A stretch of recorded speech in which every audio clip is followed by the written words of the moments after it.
Hello, everyone. My name is Nahed Mansour, and I'm the Curator of Programs and Education at the Gardner Museum. Welcome to our 3-work series. You will notice your mics and videos are muted and the chat option has been disabled. There will be a Q&A following today's conversation, and so we invite you to send us questions through the Q&A function at any point.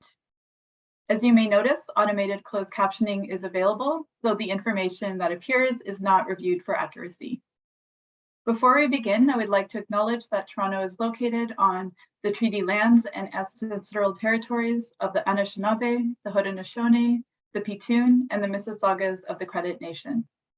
The community we work in is the home to many Indigenous peoples from across Turtle Island, and we are grateful to have the opportunity to learn and live on this land.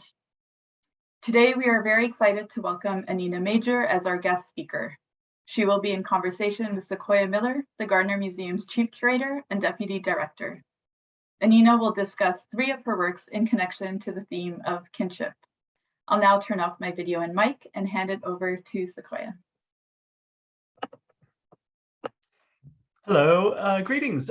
Good afternoon, good morning, good evening. I hope all are well, and thank you for joining the Gardner for this conversation with Anina Major.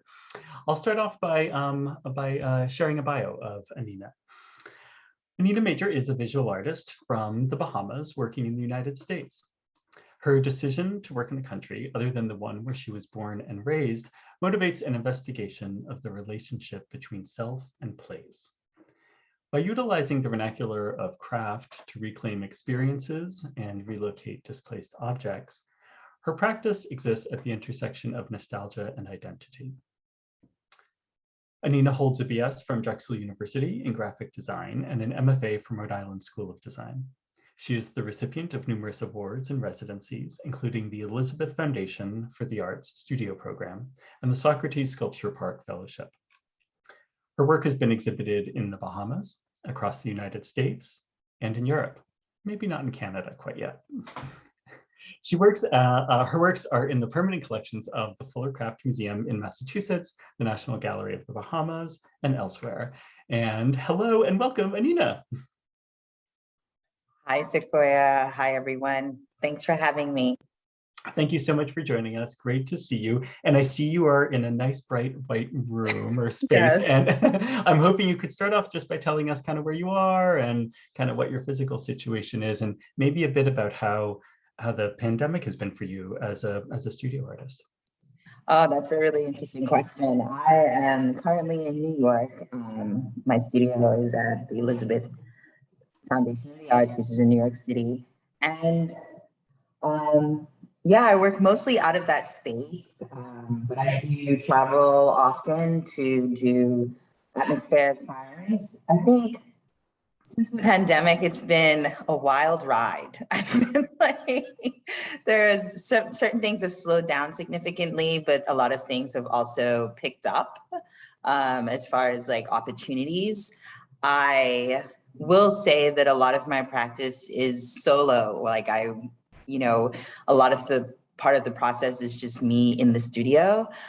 So when we think about how the pandemic kind of shut everybody down, it gave me an opportunity to really be in my space and not really have to compromise on that time because, well, everybody's in their individual spaces. So there was a lot of time to think and revisit and sit with a lot of like ideas and thoughts that I'm always thinking of or going through. Yeah. It's interesting how for so many studio artists, the experience has been in a way a sort of reinforcing of the solitude of the studio. Yeah, yeah, definitely. I'm wondering also how New York is for you as a place. I think we'll talk a good bit about kinship today, of course, but also about place and how different kind of localities maybe affect our state of being and in our work. I'm wondering how that aspect of being there, of being in the city feels for you. Well, it definitely is different. It is. It's definitely different. The thing I love about, and I'll just say this about like this New York City and also New York State is I've not gotten tired of discovery. Like I'm always discovering something new. And I think that's why I'm continuously drawn to like the Northeast area. I'm like constantly, and it's easily accessible should I need to go home. So the combination of those two things kind of make it really ideal for me to be in this space. And yeah, it just allows me to toggle back and forth really easily. I mean, I haven't been able to do that because of the pandemic, but yeah, it just affords that in many different ways. And I can, I guess, have the best of both worlds in some way. I can be an island girl when I'm ready, and I can still live a city life that's fast. So I can pick and choose. Right, that's excellent. Let's stick with that, with this idea of island girl and city life for a bit. And if maybe we could go into the slideshow and we can start looking at the first work that you chose to share with us. This is a piece called Hybrid Collapsed. Just sort of super easy. Could you tell us about how big it is?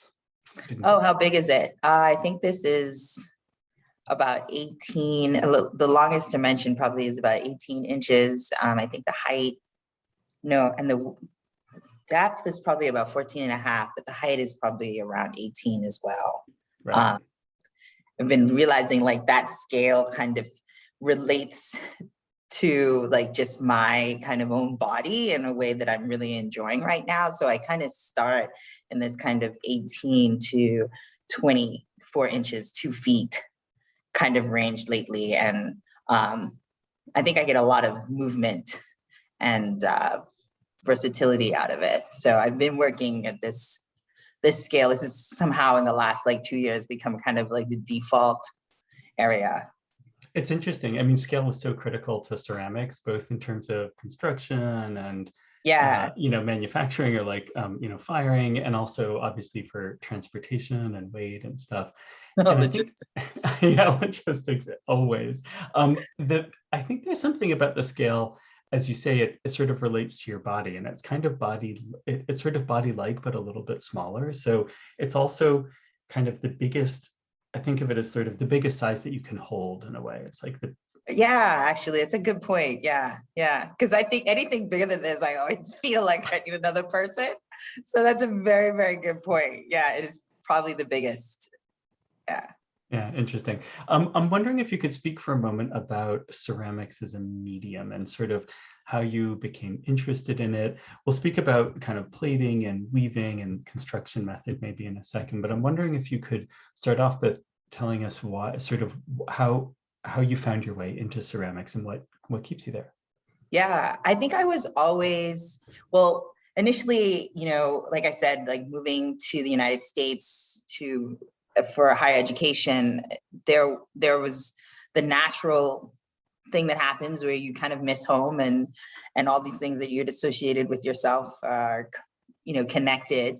And so and with anybody who's kind of left during that kind of adolescence time, are constantly searching and mining through this idea of like who they are and like where they're from and what that means in relation to that. And in doing that, I realized the challenges I had with figuring out what was kind of authentic information or not like fabricated information, because because being from the Bahamas, like everything's kind of like tilted or tinted with a kind of tourism lens to it. So there was this kind of trying to unfilter that information. And I think this desire started really early on. So we're talking like when I was doing my undergraduate, I was trying to figure out like what was authentically Bahamian and what aspects of that would remain true to myself as I go on to live my life wherever that may be.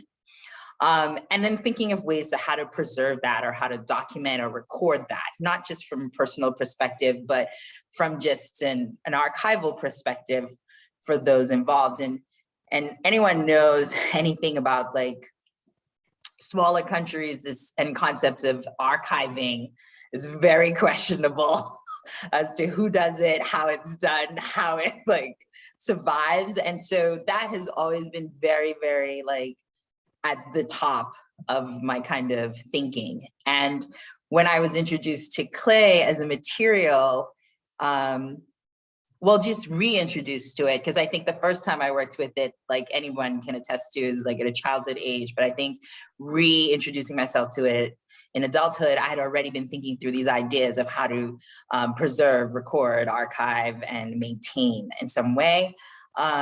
And so when I started working with clay and actually really looking into its history and the materiality of it, it just seems like a no-brainer that this material is kind of what I should be using. And I think that's like where it kicks off, like conceptually for me, like, and I haven't been able to move past that. And I'm not sure that I ever will if we continue to historically look to ceramics as this kind of indicator of the past or like of civilizations. So that's really what keeps me going. It's how I got there, and it's also what keeps me going. It's really interesting to think of clay as sort of the archival medium, kind of par excellence in a way. It's like, yeah. You know, it lasts millennia, like almost forever. It's sort of the foundation of archaeology, and you're working with kind of imagery and construction techniques that are in many ways from outside of ceramics, but you're sort of creating that material archive of what it seems to me is your sort of discovery. You're thinking about authenticity as you're describing, and sort of where to find that and what it looks like. Yeah, yeah. And how clay can afford me that, right? Like the ability that it gives me to do that. Excuse me. I think there's also this funny aspect of for artists who work in clay, it seems like the obvious choice in a way. and for people who don't work in clay, it's like, why would I ever use clay? It's so complicated or difficult. But for people who do, it's like, well, of course, like, yeah, it makes sense. Funny. I would love to think a bit about and to hear from you a bit about construction. And so I've seen you use the word plating in reference plating, to plating. Yeah, plating. Yeah. Thanks. How you build these, and I'm wondering if you could describe plating for us and how it would relate to or differ from some other terms like coiling or weaving, perhaps.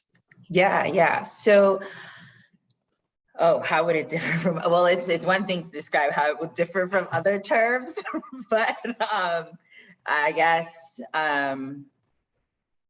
A big part of, when I went to grad school was defining who I was as an artist. And a lot of people can talk about that when they do degree programs. And I don't know if at the time I really was considering myself an artist so much as a maker who was interested in how objects carried these narratives and how,